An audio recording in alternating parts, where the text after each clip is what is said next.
Trade in ancient Greece. Establishing and maintaining colonies was not the only way for ancient Greeks to obtain the goods they needed. Far earlier, Greeks sought to expand their presence in the Aegean and Mediterranean world.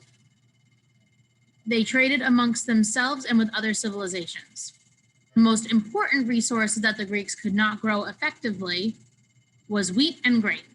These two products were imported from Egypt, Italy, and areas around the Black Sea to create bread and cakes. The Greeks also imported a variety of products that were crucial for their survival.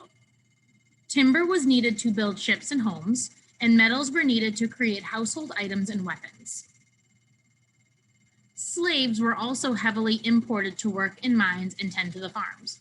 In ancient times, it was very common for people to become slaves if they were on the losing side of a war or if they had committed a crime like piracy or theft.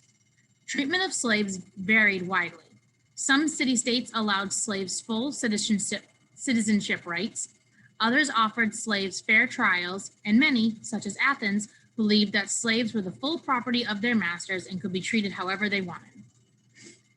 Even though ancient Greece turned to trade due to its inability to easily grow food, its location in the Mediterranean Sea made access to a variety of goods rather easy. With Italy to the west, Africa to the south, and Asia Minor just east across the Aegean Sea, the Greeks found themselves in the middle of their known world. Access to luxury goods such as jewelry and ivory, as well as essential goods like timber, wheat, grain, and slaves, were easy to find and obtain. However, even though access to trade was easy, actually conducting the trade was extremely dangerous. Shipwrecks were common, as any of the nearly 6,000 islands that populate the Aegean Sea could become a hazard at a moment's notice. Pirates made a living robbing and looting trade ships in the open water.